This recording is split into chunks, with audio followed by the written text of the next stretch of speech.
thank you guys again for joining me. This is the Cat's Pajamas, and I am broadcasting for IPL Winners Round number 1. This is season number 1 of the IPL, and I am stoked to be casting this. This is the rubber match, game number 3 of a set between ROOTdrewbie, spawning as our red Terran player here at the 12 o'clock position on Shattered Temple.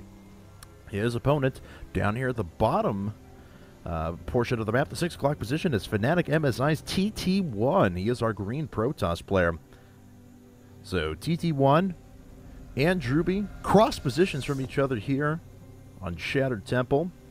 We'll see what these players end up going for. The games have been markedly different in terms of what strategies both players have gone for, but they've had a similar feel. Both have kind of been wrapped up by timing pushes. In game number 1 on Xel'Naga, Drewbie detected a lot of tech being constructed for TT1 at once, knew he wouldn't have a lot of forces, decided to push out for the kill right there. And then on the flip side, in game number 2 on Terminus, TT1 went for this really strong 2-base 5-gate push, and Drewbie at that point had completely unupgraded Marines, actually went after a 1-Rax no-gas fast expand, and before the 7-minute mark actually had down 3 bases altogether, which would have been great had he been able to hold a first push. In fact, it probably would have been unovercomable for TT1, but unfortunately that was not the case. It did not happen. Drewbie was not able to hold and did fall to the 5-gate timing push. So we are on game number 3, and we'll see what both these players decide to bring to the table. They will find that they are cross positions here momentarily. TT1 is continuing to chrono boost out some probes. He's not really gone after super aggressive, super fast warp gate technology. He's instead invested in economy both games so far. We'll see if he goes after the same thing here. Pylon coming down now for TT1 as well. Already saturating that assimilator. And there is an SCV coming out now for Drewbie. Of course, TT1 sent out his scout very early. He's going to find his opponent that much quicker. Drewbie, on the other hand, with a little more predictable build this time around. We'll see if he goes right into... No, he's actually not going to go into a reactor this time around. So it looks like we are going to see a factory come up here pretty soon. He's going to time nicely for that. There's the 150 minerals as well. Looks like he wants to clean up the scout before he decides to do that. Or maybe, once again, he is actually going to save up for a fast expand, as now the Marines are going to clear this up. There is, in fact, a reactor coming down for Drewbie, an SCV coming out at the moment. And he is going to save up a number of resources. So there's 300 resources. Looks like he's going to save up to 400, construct his command center right up here. There's the 400 resources, and there's the command center. Back on TT1 side of things, he has gone after a quick second gas. He is still continuing to chrono boost out his probes, building his warp gate technology, but of course that will take quite a while to finish. And so here we go now. Gateway's producing a number of stalkers. And it looks like he's going into a sentry right after that. Still a second gate coming up, very similar to the build he did in the first game with his 2-gate robo. We'll see if he does the same thing here. Pylon coming down. You know, I take that back a little bit. It was actually, he went for... Whoa! TT1 with some choice words there for Drewbie. Drewbie accusing him of peeking there. Completely out of nowhere, but I love it. And actually an SCV down here at the bottom right for Drewbie. It would be awesome if he put up some sort of proxy Rex or something like that, just because. Be ludicrous, but just because. And TT1 is actually saving up that gas for a Stargate. So a 2-gate Stargate build coming up. We'll see if he puts this behind, you know, Phoenix's incredibly beautiful in a Zerg play, and even in, you know, in PvP play as we go towards the late game quite a bit. Helps neutralize a lot of the support units there with Colossi. But in TvP is kind of struggling to find its use, Phoenix is. They are obviously very beautiful for putting up a bunch of them, just getting out some harassment, taking out a mineral line with relative ease, picking up units left and right. They are good. They're just a little bit possibly even underutilized, I think. So Drewbie has up a bunch of Marines now. He's going over to siege tanks. So this is very akin to what we saw out of him in the first game. And it looks like a Stalker gets in there a little bit too close, almost loses all of its health. It is now forced to retreat.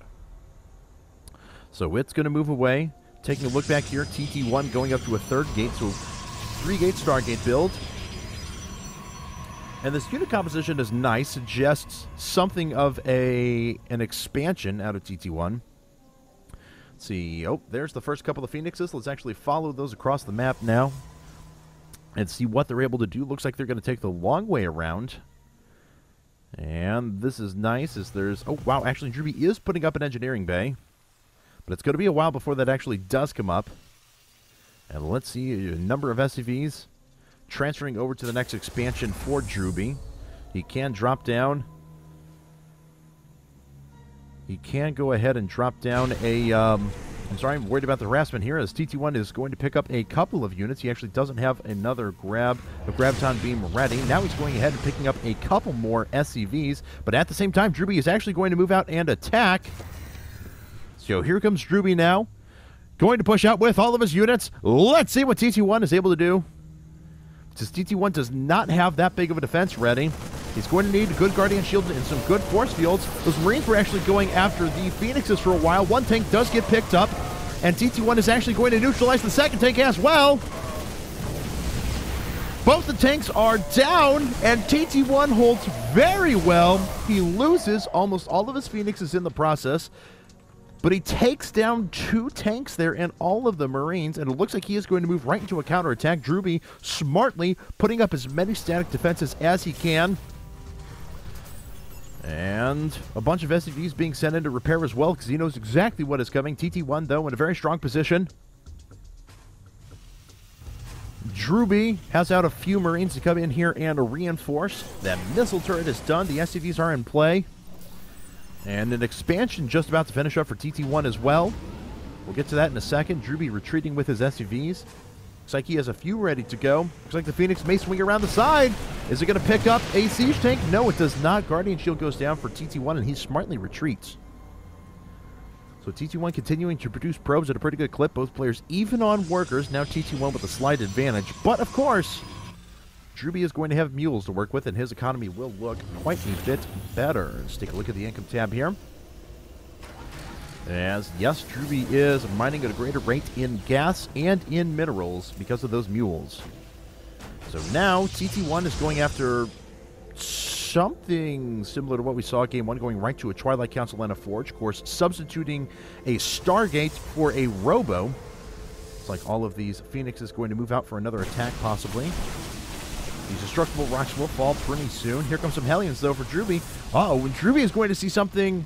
Wow! He is going to see, once again, that TT1 is investing heavily in tech, and those Hellions actually can't escape. Now they're trying to. One Hellion is going to go down, but these Hellions have actually... Oh, my God! All of these probes are just lining up! This is a slaughter!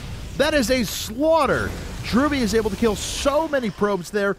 He takes a bad situation and makes it incredible for him, and he's actually very well defended at his natural as well with that missile turret.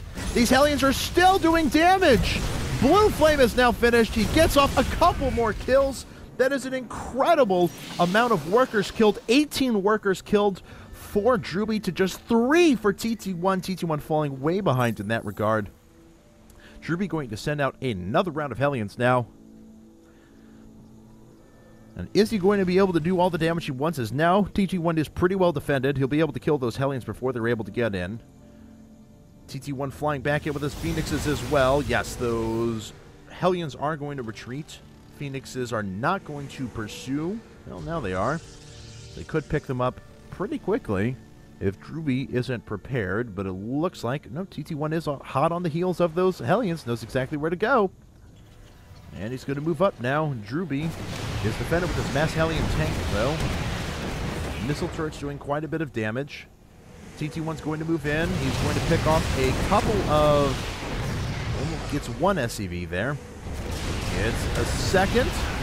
Almost loses a Phoenix. But again, he's losing a lot of damage, and he's not done near as much harassment as Drewbie has. Both players going to their corner expansions down here in the bottom right. FnaticMSiTTI's TT1 putting up his Nexus. It's about 2/3 of the way finished. And Drewbie here almost finished with his next command center here in the top left. So it looks like we're ready for quite the macro game. Mobius Reactor being researched for those ghosts. Give them that extra starting energy. let's see. Drewbie is now on 3 factories and a starport. And he's going to get in with a few Hellions. And these Hellions are going to scout the next expansion, not really do all that much damage. In fact, these Hellions may fall. But the scouting information was valuable. What was more valuable was that they cleared the way for all of these Hellions. So many probes are going to fall here. Look at all the ones that are... And these Hellions just have not gone down yet. They finally do. But so many probes have fallen again. TT1 ready with all of his Phoenixes. Let's actually take a look at the workers killed again. 37 workers killed. ROOTdrewbie has killed 37 workers. TT1 has only killed 5. That is an enormous disparity. If we take a look at the workers tab, Drewbie is up by 18 workers, and he has mules. Looks like he's actually going to put in a planetary fortress here at the top left. Content with the amount of economic damage he's done. And missile turrets kill 1 Phoenix. And 3 SCVs do fall. But TT1 is going to lose a couple of Phoenixes. May lose a second. He does. 2 Phoenixes go down. And all he does is really stop a couple of supply depots from going up. So not a bad loss there for Drewbie whatsoever. Looks like Drewbie is going to go to his gold as well. The army supply is in Drewbie's favor by about 12 supply. It's about 20% larger than TT1's army. He is still up in worker supply, but of course TT1 is going to be falling back in army because he has to produce so many workers right now. And I like this placement of the sensor tower going down for Drewbie. And oh no, these Phoenixes may be caught!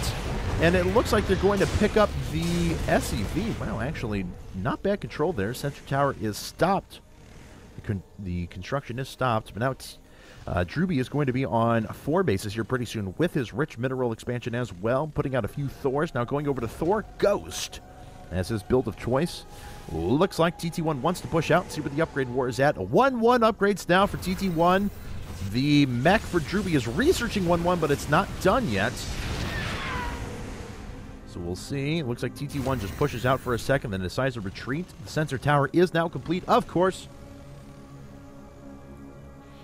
And here comes Drewbie, now going to move back in with all of these Hellions as TT1 is going after these destructible rocks. And there is an opening here. Does TT1 react to this quick enough? No, he's going to move in now with his Phoenixes, though. These Hellions trying to get in. They're roasting a couple more probes.